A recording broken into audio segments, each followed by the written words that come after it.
Good morning and welcome back to the Lone Star Labor Pod, everybody. We are so excited about today's interview, but before we get to that, Rick, are you on location?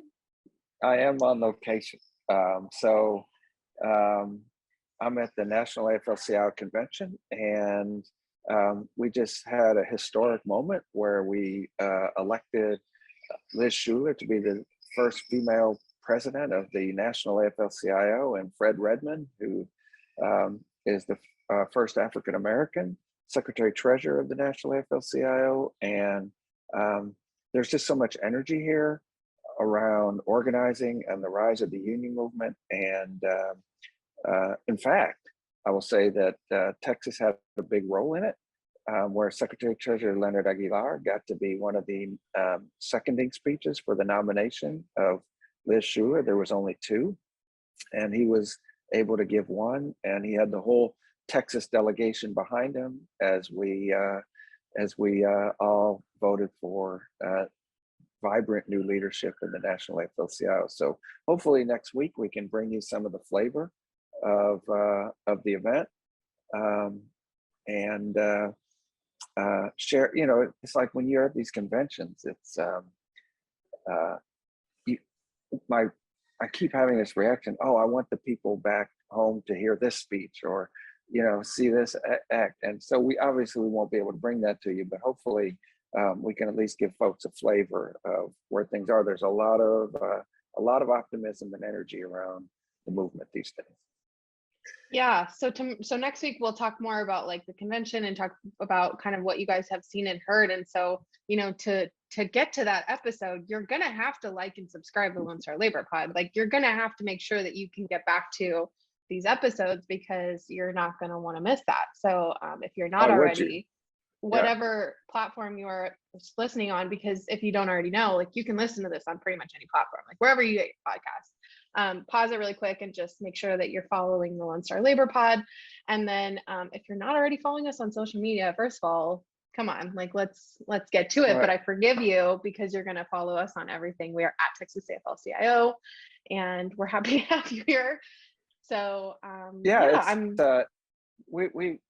think that it's so fun to find different ways to talk to people. And we've done all the social media, but we've done videos, we've done we have emails, etc. It's just to engage in dialogue and to have conversations with folks in the movement. It's hopefully people find the pod worth listening to. They find themselves reflected in it on one episode or another, and we can help use this to kind of weave folks together in our movement. Yeah. Well, hopefully there's something for everybody in today's interview, because we have some really exciting guests with us today. Okay. I think today, we do have exciting guests, and they will be talking about labor things, but also will take you behind the scenes of Starbucks, what people who work there think of your order when you order it, depending what it is, and who they'll make fun of and who they will cheer, and what has actually gone into making Starbucks one of the fastest growing unions in the country, with well over 100 stores now having voted to unionize. But we're going to be talking to two folks from the very first unionized Starbucks in Texas at 45th and Lamar in Austin, Texas. Yeah, I'm so excited to have Atlas and Mitch with us on the podcast. Let's hear what they have to say about Starbucks. Let's go. All right. Good morning, everybody. Today we have some very special guests on the Lone Star Labor Pod. I am so excited to have some of our organizing Starbucks partners with us here. Do you all want to introduce yourselves? Atlas, do you want to go first? Sure. My name is Atlas Danger. I've been a barista at Starbucks for just under 3 years. And I currently work at the 45th and Lamar location. And my pronouns are they, them. Hi there, my name is Mitch. My pronouns are he, they. I have been a partner at Starbucks for 2 years. I've been a shift supervisor for 1, and I currently work at the 45th and Lamar store. Wow, well, we are so excited to have you all be with us. Currently, I'm at the National AFL-CIO convention in Philadelphia, and so much, I mean, y'all have been mentioned so many times at this convention. The energy that you're bringing to the labor movement, the energy that you bring to just this broader struggle for justice in the workplace. So we're really honored to have you be with us and welcome you. I know that one of you is at the beginning of your day and one of you is at the end of your day. So ask our listeners to listen with empathy and appreciation for y'all being here. But yeah, so can you just give us a little indication of how how this union came into your life? How did it first appear in the Starbucks that you work at? I know from my perspective, it started barely as like a twinkle in our eye back in February. I know that some partners, I think, Atlas, when was the labor cuts happening? I actually checked this on my schedule recently. For me, it started back in February. Okay, yeah, then Yeah. yeah, it's right about that time. Like the labor cuts or the scheduling to labor started happening. And there was just like whispers of, you know, the partners in Buffalo, the partners in Ithaca. And we were just kind of thinking like, hey, can we do this? Like for me personally, I barely knew what a union, like how a union worked. I knew that they existed, but I didn't know like where to even start. Yeah, for me, I didn't really say anything to most people. It was mostly our coworker Morgan, who's been very vocal for very many things, and I highly appreciate her. And she's kind of the one that started talking to everybody just a little bit, just like, hey, like, what would you think about this? What do you know about this? And most of us were just like, I don't know. She's the one that reached out to Workers United, right? Yeah. Yes. Yeah. So So like, it was.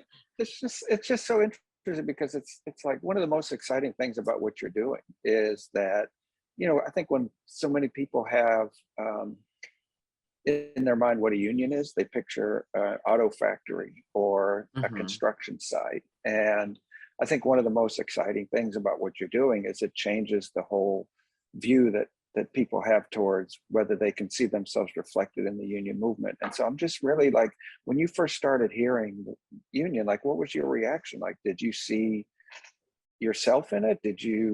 Were you like, what's that? You know, because I'm really interested in the process of like, of how you came to see yourselves as activists in your workplace. For me personally, so my dad was in a union when he used to work for AT&T for like 6 years. And so he would go to union meetings and talk about it. And so that was kind of the only familiarity I had when I heard about all the organizers in Buffalo and Ithaca. I didn't really picture myself per se as like a partner in a union, but I remember seeing what they were doing and be like, yeah, that makes sense. They should do that. We should all do that. But I never really pictured myself actually being the one doing it. Yeah, for me as well, like my family has like a large background in kind of the labor rights movement in Texas. Like my grandparents were lawyers for the Teamsters branch of Houston. But even with that, I still was like, oh, that's really cool what they're doing in Buffalo and Ithaca. We should probably do that, maybe, or hopefully maybe it'll slowly like move down here. And it didn't really like hit until we started sending union cards that I was like, wow, we're actually like doing this. Like this is happening. Wow. So we know that Starbucks is engaging in some like really horrendous union busting. Like we're seeing things come, like Howard Schultz just said like 2 days ago that Starbucks will never engage in good faith negotiations with partners, which is truly an unhinged thing to say, like out loud in public. And also something we're not very surprised to hear him say. Sure, of course.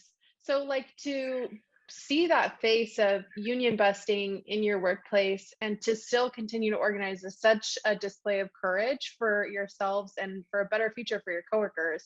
Were there times when you were concerned about union busting, or do you experience any union busting in your store? I don't think for our store, we didn't see as much union busting as a lot of the other stores, especially before we actually became a union. But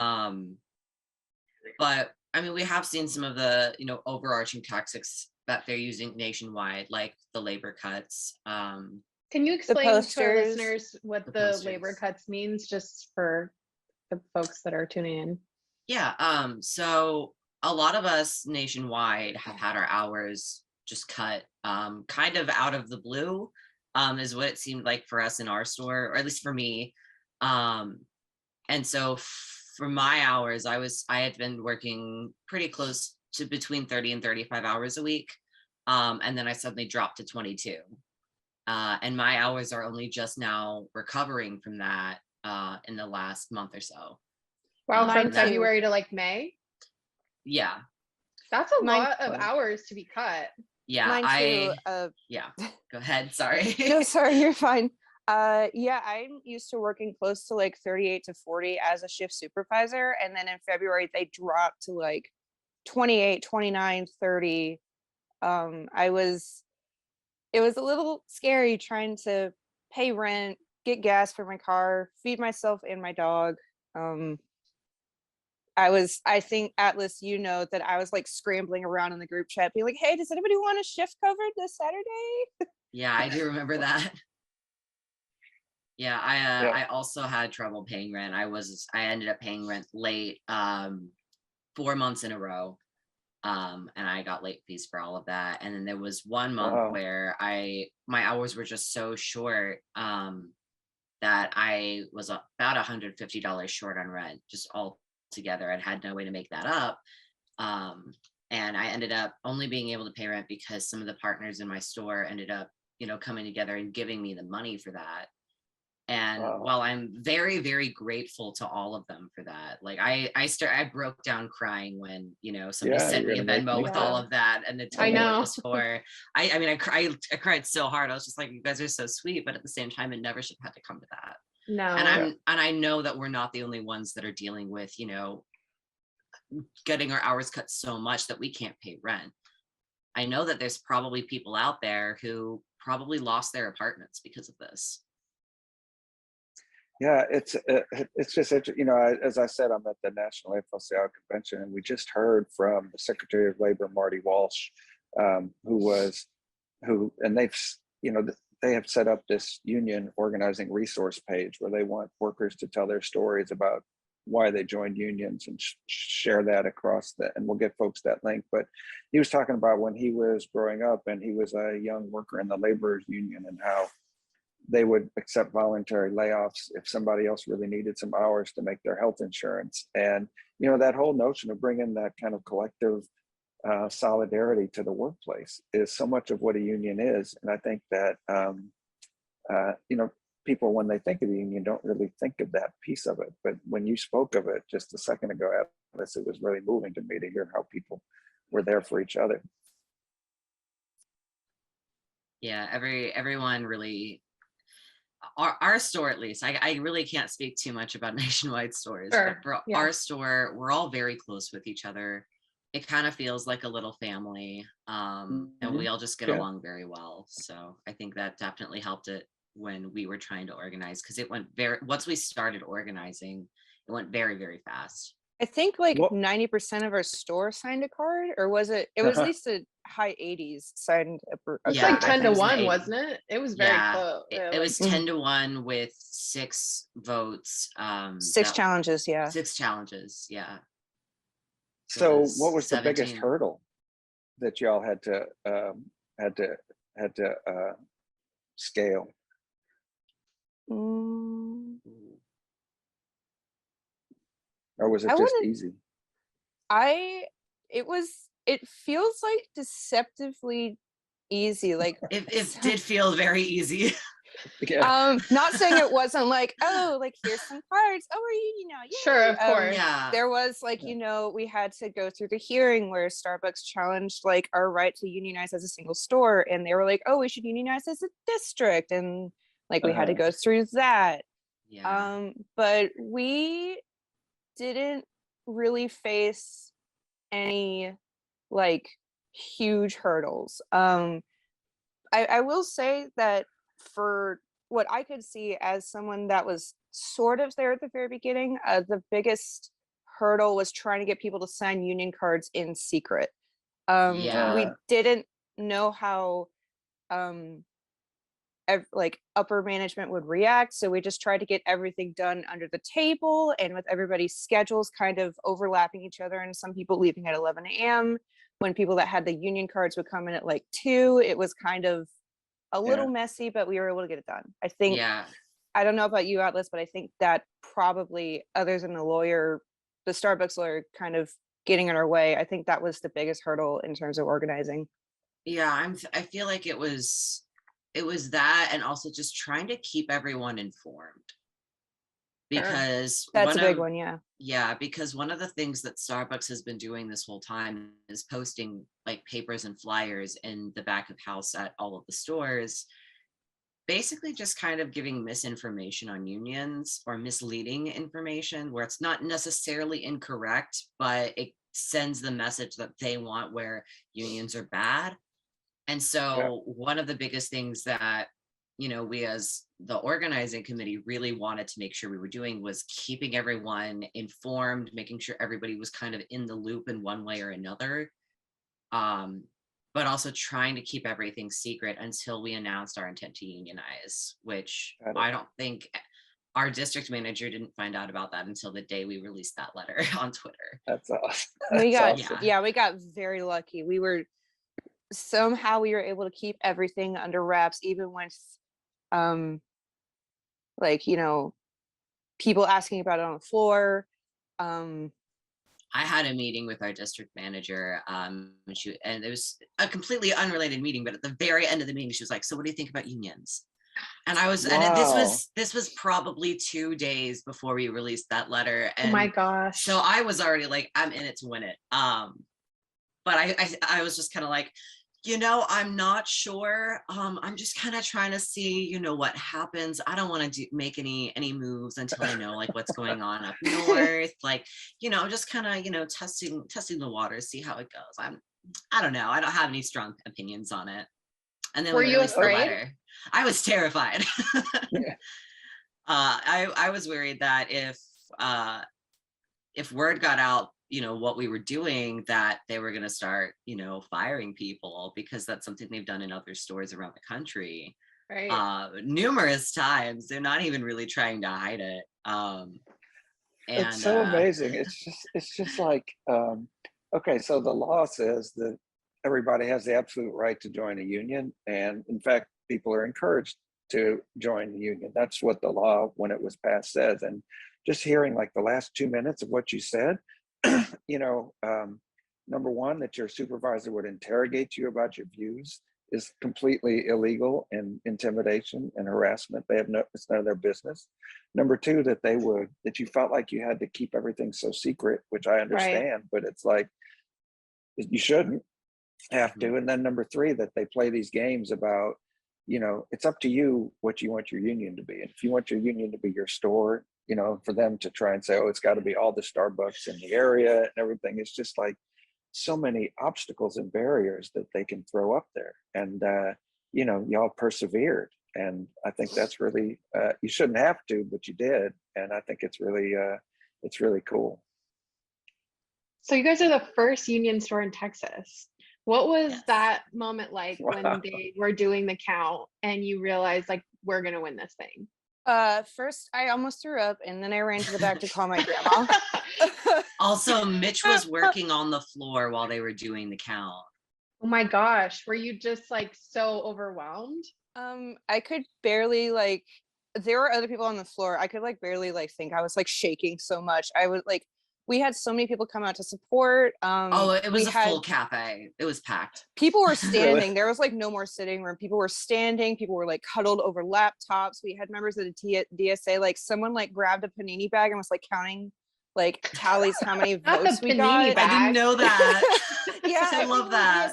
The DSA members like asked for a panini bag and like someone gave it to them and they were just like furiously scribbling down like the tallies like in the middle of the lobby, like trying to keep track of like how many wins and how many losses we had and how many challenges.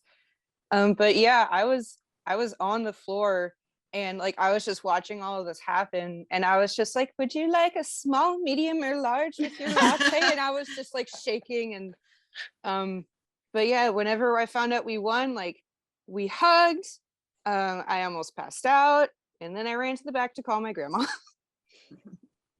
I was outside. I wasn't working. I worked that morning, but I wasn't working in the afternoon while the actual count was happening. So I was sitting outside on the patio with some of the other partners, and we were all just kind of like huddled over this one person's laptop, just kind of watching it because like it's loud outside. It's a major street, Right. and so we were just like Yeah. trucks would go by, and we'd be like, "Wait, what did they say?" And then like they finished counting all the votes and we were just like, wait, don't send a message in the chat until they announce it. And we were just like, okay. But like people kept posting chats like, is there an update? Like, what's the count? Did we win? And we were just like, don't say anything until it's official. And then, they said, it's official, like this, you are all officially unionized. Here's the next steps. And we all just kind of like jumped up and we were just like, yay! We took some pictures. I like ran inside to tell everybody who was working, which I'm sure they already knew, but I was just like, we're a union, and like everybody in the cafe started cheering, which was crazy. The DSA members that had the panini bag that was tallying, like I looked at her and she looked at me and she kind of mad like, you won. And I was like, we won? And then everybody in the cafe was like, you won. And then there was like a huge cheer. And then I think I blacked out for a second.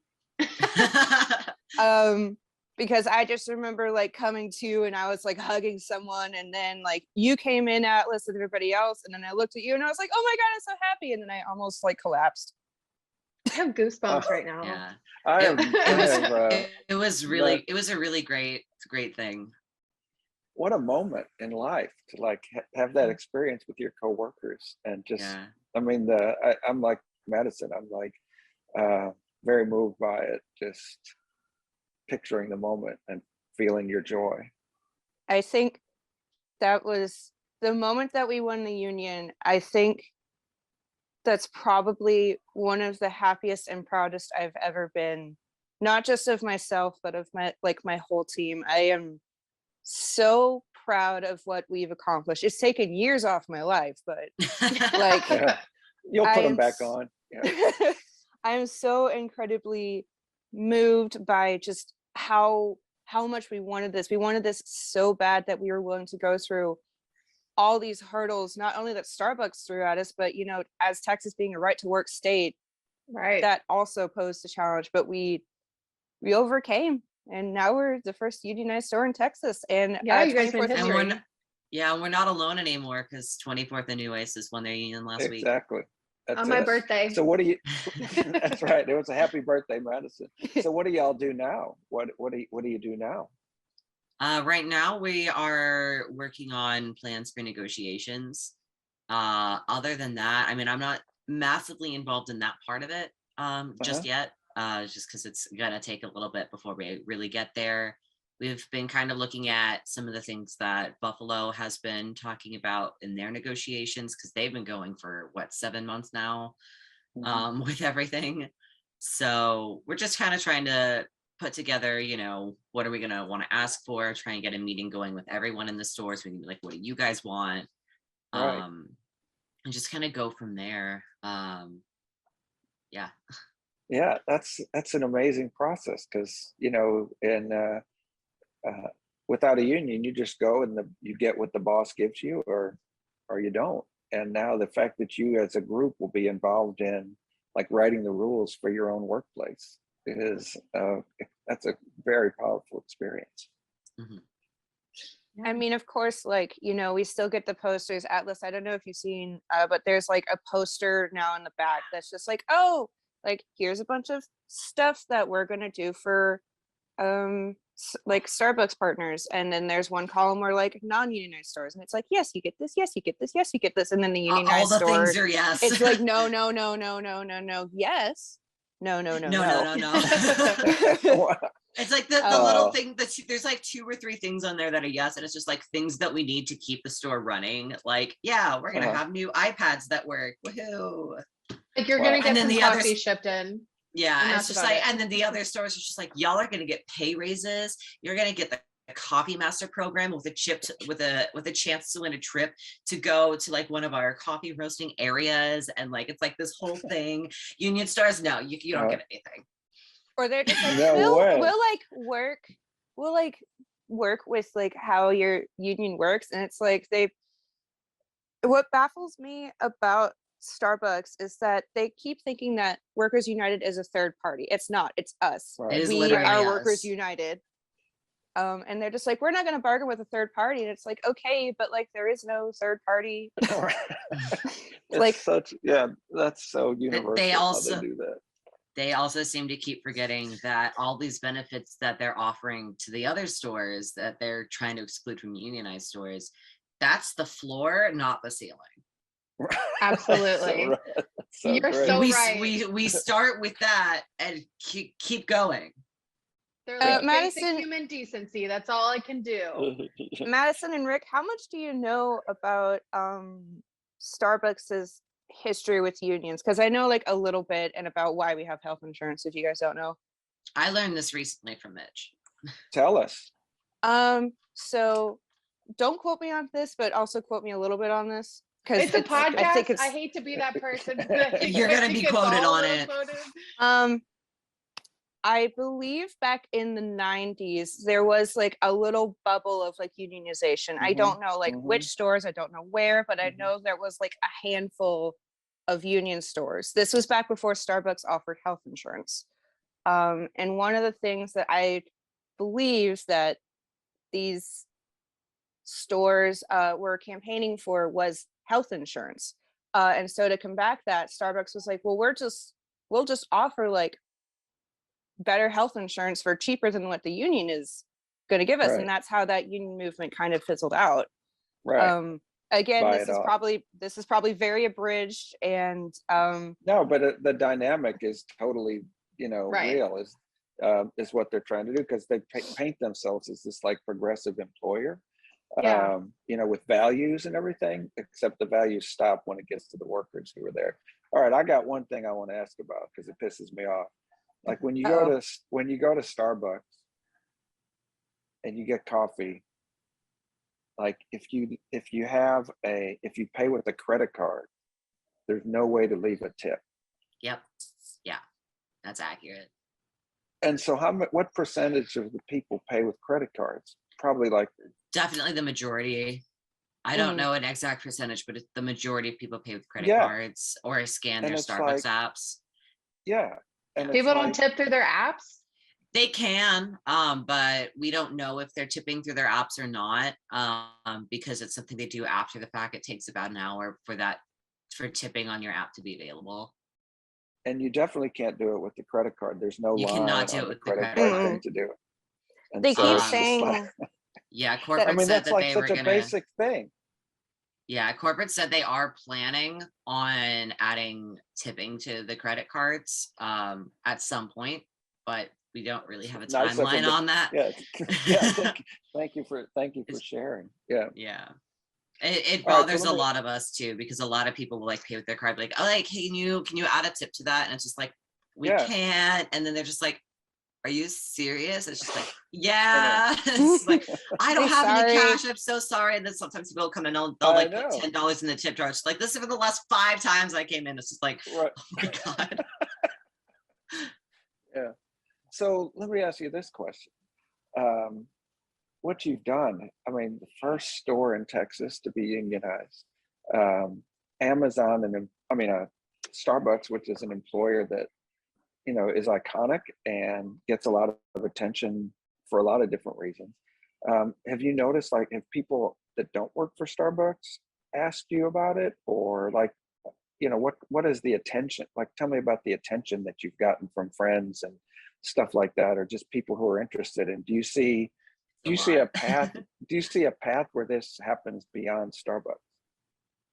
I've had a lot of customers coming in asking us about it, because I'm on register a lot first thing in the morning, and it's usually a lot slower first thing in the morning, so you can talk a little more. And so especially like that first weekend after it happened, we would have people coming in like congratulating us and everything, and then other people like, so y'all unionized? Or like I would tell someone and they'd be like, what does that mean? Like, what does this mean for you guys? And we would tell them. And most of these peoples are just other customers, just curious about what's going on.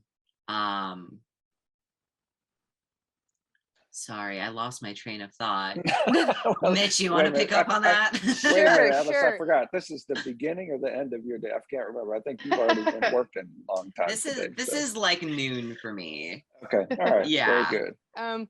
This is what time I was off work yesterday. Okay. I can say in the afternoon, we've definitely had like a lot of people come in and show their support, especially immediately after, like the day after we unionized. I think we made the amount of tips in a day that we usually make in a week. So that was really nice. That was nice. I don't know if you've experienced this at all, Atlas, but I've had other partners at other stores from like across Texas call our store and be like, hey, my name's Jeremy Baramy.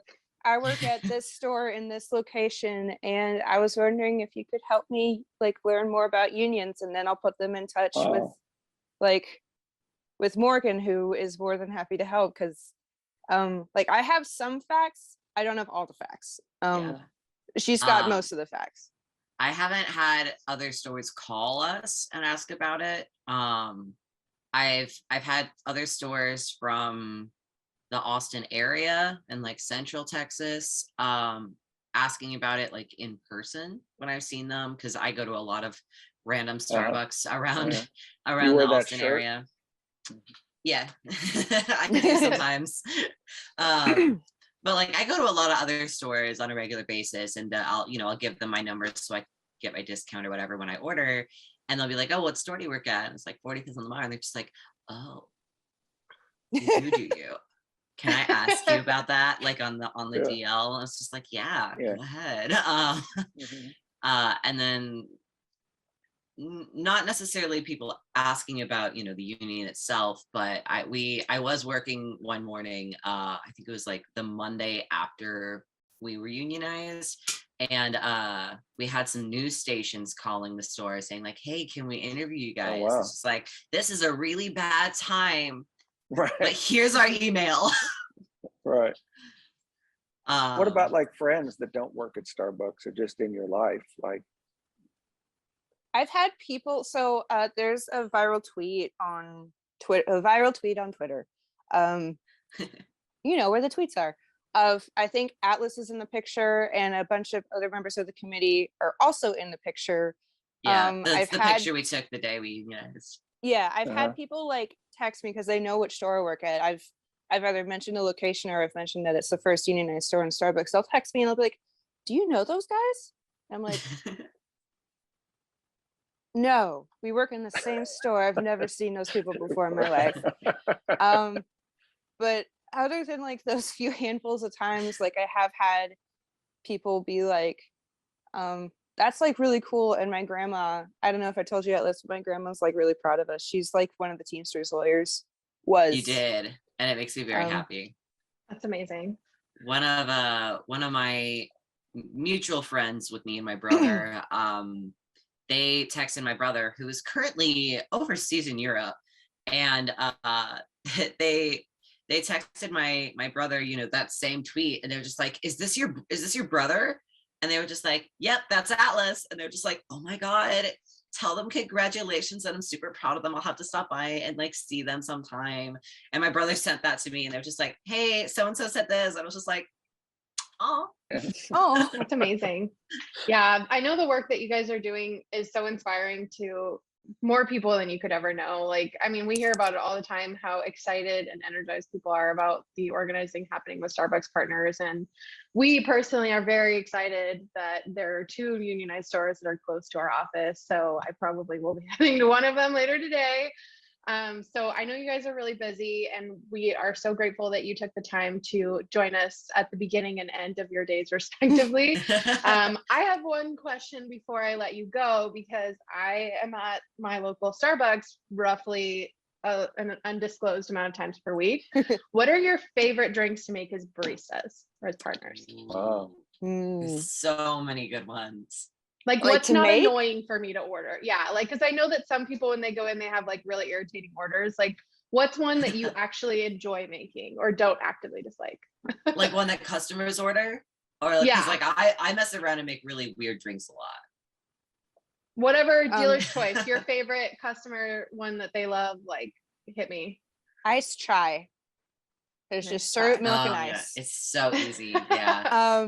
But if I had to say like a favorite, like actual drink that you can put together, I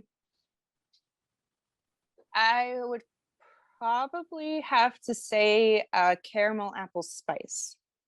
Just because That's That's a good one. amazing. it's like it's cider but not cider. It's hot apple juice with cinnamon dulce syrup, whipped cream, and caramel drizzle, and cinnamon dulce powder. It's really good. We get it Yeah. so rarely, but every single time someone gets it, I'm like, ooh, it's the fun And we thing. almost always have the ingredients for it too. Like we Mhm. never run out of apple Almost. juice. That's Yeah. awesome. I would really Well, recommend Well, I if think you with that we. Yeah. Go ahead. go ahead, sorry, Rick. No, go ahead. I was just gonna say I would recommend getting it with a pump of chai. A partner at my old store recommended that. It adds a spiciness to it, like not like a jalapeno type of spice, but like a cinnamon ooh, spice. a cinnamon spice Got it. kind of thing. Yeah, well, we'll have to bring the brain trust behind the pod together to determine what our official drink of the Lone Star Labor Pod is. But we'll definitely consider those for sure. On Atlas, Wow, did you well, you share? No, I didn't. On the flip side of Mitch's chai, I really like making frappuccinos, but only because I like What? making. I only like I make. I don't like if it's in the middle of a rush. I don't want to make like 10 different frappuccinos. But if we're not too busy or something, like people order fraps first thing in the morning. I really like just like doing either the caramel ribbon crunch or the mocha cookie crumble because I like to make them look really, really pretty. Like I do like the perfect like little crosshatch drizzle. We're technically not supposed to do it that way, but it looks better. I do like the perfect amount of like sprinkles on top, nice little whip on the bottom. Sometimes I line the cup just to be cute. I do that a lot. Any other like a normal drink that's not a frappuccino, I really like doing flat whites. Okay. Because flat whites are really good for practicing latte art. And it's kind of hard to do latte art with the pitchers we have at Starbucks because the actual spout is just a little too wide. But I really like doing flat whites. you I'm guys so are such bad at flat crafts whites. people. I love flat I whites. I know. can usually get the dot. I can't always do latte art with it. Well, you guys just gave me Wow. so many new ideas. So like be on the lookout. You'll be like embarrassed by how many times I'm in your store. We if you ever go to our store at least and you just like have no idea what to order, our coworker Morgan has been doing drink of the week. Oh, so Oh. fun. Yeah, so our current drink of the week this week is the non-binary berry. the non-binary berry. It's a take on a strawberry cream frappuccino with raspberry syrup, and it's That's really amazing. good. I think this month, usually we'll do like barista drink of the week, but I think Mhm. this month for Pride, we're doing Pride drink of the week. Like last week, it was lesbian sunset, which is That so that was good. my creation. It's yeah. That's The lesbian sunset is, if you've ever seen the sunset drink on the like secret menu, it's like a layered drink with like lemonade and passion tea.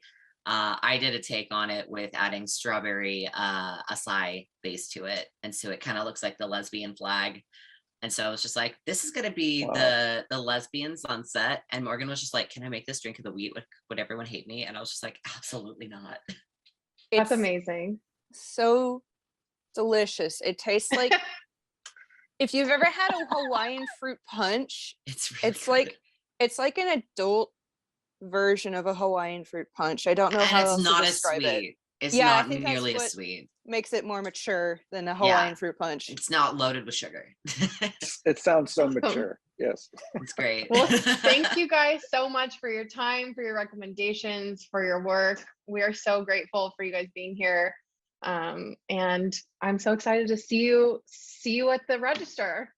Thank you for having us. This has been very Yes. No, I fun. mean, y'all should know that even as you change your own lives and have these experiences of togetherness and solidarity, you lift up people all over, not only Austin, but the state and the Yeah. country. Just the change that will come from y'all standing together is going to reverberate and grow and grow. And I just really appreciate you sharing. You guys are so passionate about everything you do, and really look forward to traveling the road in the union movement with you guys. Welcome to the family, and we're always here for you, and just keep fighting. Thank you so much. Yeah, thank you guys so much for having us. Yeah. Rick, every week I think that I'm like, wow, that was the best interview we've done. But Yeah. honestly, like, I think that was so cool that we got to talk to the partners that are organizing in our own neighborhood that are doing some really important and exciting organizing work. I think what was really impressive about it was how much they owned the process. And I think Yeah. when they talked about, Starbucks talks about a third party, and there is no third party involved there. And, when we were talking to them, just like the connections that they built in their workplace and how that transformed their relationships, and how they're looking forward to coming together and figure out how, what they want to ask for. And the idea that, that as workers, you can come together and ask for things and demand things and negotiate for things. I just think it makes me so hopeful to hear how they approach it and the joy that they bring to it. And I think that it really is going to be so have such a large impact moving forward in places in Starbucks and beyond. Yeah, well, it's really remarkable to hear everything that Starbucks and their multi-million-dollar union busting firm has thrown at these partners, and the fact that in the face of, Atlas mentioned paying their rent late 4 months in a row, like that's an incredible stress for anybody to be under for any reason. And the fact that these partners all said, not only are we not going to give up, but we're going to use the resources that we do have to make sure that our coworkers stay housed and safe. Like that is a remarkable dedication to solidarity that we are seeing in practice. Like I would love to see Starbucks rationalize that away as like, that's Workers United. Like those are your partners. Right. Like those are the people Right. that you hired. Like, Yeah. So I thought that was a really beautiful sentiment, but it obviously never should have ever gotten to anywhere where someone that Absolutely. works nearly full time shouldn't be housing insecure. That's it. It's just, and I think that's what the union is, and Yeah. and that's why we're so hopeful about what's going to be coming forward from, Agreed. as this spreads and people understand, because I think one of the biggest challenges is that so many places are not unionized, that Mhm. people say, well, unions for somebody else, or unions for, factory, or unions for this or for that. No, union. I think this shows that a union is for every worker, and Yeah. as more and more workers see themselves, I think the statistic I just saw was like over 75% of young workers want to join a union, today. So Mhm. I think that's going to be happening more and more and more and more, and I think it's about time. Yeah. I think Atlas and Mitch were a bit humble about their far-reaching impact that they're having on the labor movement and the greater, movement that's happening here in Texas and beyond. Like, I think that the work that they've done at 45th and Lamar is going to inspire a lot of people. I know that I Yep. feel very excited by the stuff that they've done, and I'm excited to see them continue this journey with us in the Texas labor movement. Absolutely. And I am going to try at least one of those drinks that they recommended. I am stoked about that. I am not, but that's okay. We're in, it's all good. It's all good. All right. Well, this was great, Madison. Thanks for for putting this together. And thank you all for listening. Again, next week, we're going to bring you the flavor and the excitement of this, of the direction that this union movement is heading. There's some really groundbreaking initiatives that have been announced about organizing on a scale that we've never seen before in this movement. So we'll be here to talk about that, and other nooks and crannies of the convention we'll try and bring back to you for next week's episode. So Yeah. anything else, Miss Madison? Well, before that, make sure that you like and subscribe the podcast Oh, yeah. wherever you're listening. And if you don't already follow us on social media, go ahead and give us a follow. We are at Texas AFL-CIO on everything, including TikTok, which we posted clips of last week's episode with Alejandro Lopez of the San Antonio Lions on there as well. So if you missed that episode, go check it out. And thank you guys for tuning in. And I'm excited to hear what Leonard has to say about the convention next week. Can't wait to hear him recap his speech. And you stay safe in Philadelphia, Rick. Thank you. It's a cool city. I'm really enjoying it, but I'll stay safe, I promise. All right. Thanks, everybody.